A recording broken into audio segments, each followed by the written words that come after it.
सूर्यकोटि समप्रभा निर्विघ्नं कुरु मे देव सर्वकार्येषु सर्वदा। चैतन्यं शाश्वतं शान्तं व्योमातीतं निरञ्जनं नादबिन्दुकलातीतं तस्मै श्रीगुरुवे नमः। अज्ञानतिमिरान्धस्य ज्ञानाञ्जनशलाकया चक्षुरुन्मीलितं येन तस्मै श्रीगुरुवे नमः। गुरुर्ब्रह्मा गुरुर्विष्णु गुरुर्देवो महेश्वरा गुरुर्साक्षात् परब्रह्म तस्मै श्रीगुरुवे नमः। अखण्डमण्डलाकारं व्याप्तं येन चराचरं तत्पदं दर्शितं येन तस्मै श्रीगुरुवे नमः।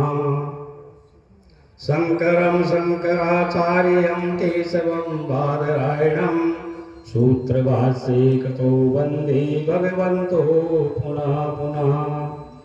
ईश्वरो गुरुरात्मेति मूर्तिभेदविभागिने व्योमवद्व्याप्तदेहाय दक्षिणामूर्तये नमः।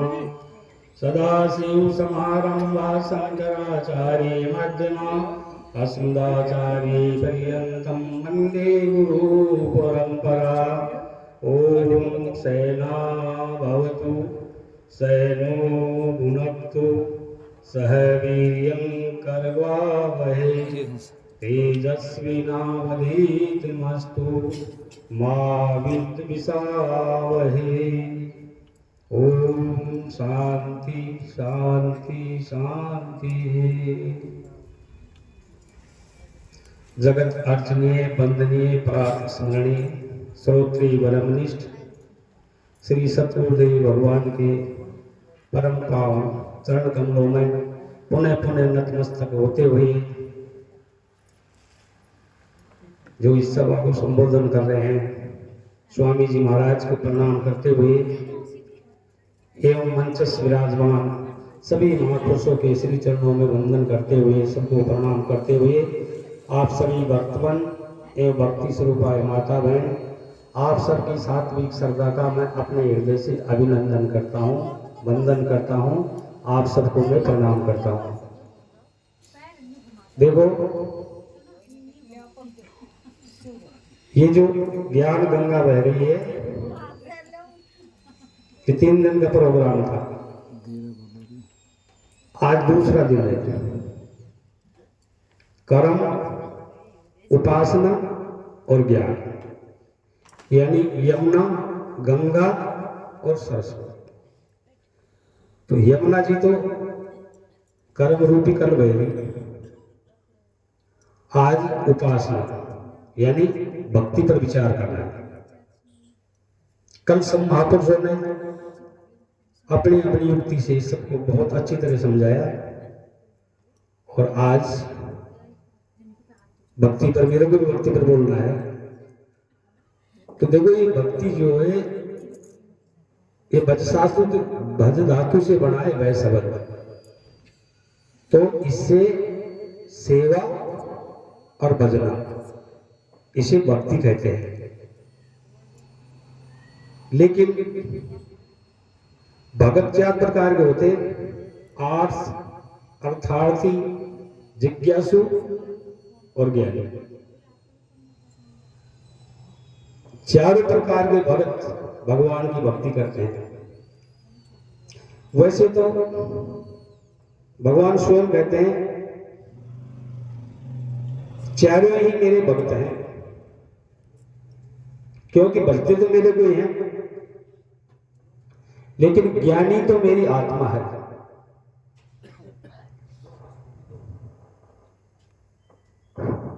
और ये विषय जो अब चल रहा है ये जिज्ञासु का है, जिसको उस परम तत्व को जानने की जो जिज्ञासा है उसका विषय है। और उस विषय के लिए ये जो महापुरुष हैं ये हमको जगाने के लिए यहाँ आए हैं। तो आज मैं भक्ति पर बोलूंगा। तो देखो भक्ति, प्रेम को भक्ति बोलते हैं। एक दृष्टांत दूंगा। उत्तानपाद राजा थे, तो उसके दो पत्नी थी, एक सुनीति और एक सुरुचि। सुनीति जो थी वो बड़ी थी और वो नीति को मानती थी, और सुरुचि छोटी थी और रुचि यानी अपनी रुचि के हिसाब से, यानी अपने मनमाने आचरण करती थी। तो दोनों को एक एक पुत्र हो गया। छोटी जो थी वो राजा उससे ज्यादा प्रेम करता था। तो एक दिन क्या हुआ, दोनों के एक एक छोटे छोटे बच्चे थे, 5-5 वर्ष के। तो बड़ी रानी का पुत्र था ध्रुव, वो राजा की गोद में बैठ गया। तो छोटी पत्नी ने आके अब उसको उत्तानपाद राजा की गोदी से उतार दिया और उससे कहा कि तू कहां बैठ गया, तू जन्म से अभागा है, क्योंकि तूने सुनीति के गर्भ से जन्म लिया है। अगर महाराज की गोदी में तेरे को बैठना था तो तू भगवान के भजन करता और मेरी कोख से जन्म लेता, जब तुझे महाराज की गोदी में बैठने का अधिकार मिलता। 5 साल का बच्चा था, उसने सोचा कि भगवान का भजन करता तब मैं पिता की गोदी में बैठता। ये बात उसके समझ में आ गई, लेकिन वो चले गया और वो गया अपनी माँ के पास और माँ से जाके कहा कि माता, तुम जो रोज पूजा करती हो क्या यही भगवान है क्या? तो माता ने कहा कि बेटा तू जब से तो पूछा नहीं, आज क्यों पूछ रहा है? तो उसने कहा कि मेरे को छोटी माँ ने पिता की गोद से उतार दिया और पिताजी ने भी कुछ नहीं कहा, और उन्होंने ऐसा कहा कि अगर तुझे पिता की गोद में बैठना है तो भगवान के भजन करके और जब मेरी कोख से जन्म ले जब तू बैठ सकता है, तो क्या यही भगवान है? तब उसकी मां ने कहा कि बेटे ये भी भगवान है, लेकिन भगवान तो सर्वत्र सब जगह है, ऐसी कोई जगह नहीं है जहां पर भगवान नहीं है, वो सब जगह है। तो फिर उसने कहा कि तो फिर मिलेंगे कैसे? तो उन्होंने कहा कि भगवान की तो भक्ति करनी पड़ेगी तभी उनका साक्षात्कार होगा। अब तक किसी ने की कि ये जो महापुरुष जंगल में जाके भजन करते हैं और इनको उनकी प्राप्ति होती है। तो छोटा सा बच्चा था, उसके बाद समझ में आ गई, रात को उठ के और वो चल दिया। तो जंगल में गया, हिंसक जानवर, 5 साल का छोटा सा बच्चा, 3 दिन हो गए भूखा प्यासा, हे गोविंद हे गोपाल, जंगल में बिल्कुल व्याकुल हो गए, अकेला और फिरता रहा। तो लक्ष्मी जी खड़ी हो गई और लक्ष्मी जी ने विष्णु भगवान से कहा, रे तू कैसा भगवान है? ये 5 साल का बच्चा है, तेरे को पुकार रहा है जंगल में, भूखा प्यासा 3 दिन से भूखा है, और तू कैसा भगवान है? तू पसीजता भी नहीं है। तब विष्णु भगवान ने कहा कि देख, जब मैं मेरे भक्त की रक्षा करता हूं तो मैं पहले संत भेज देता हूं। स्वामी पानी एक गिलास पानी पिला दिए। तो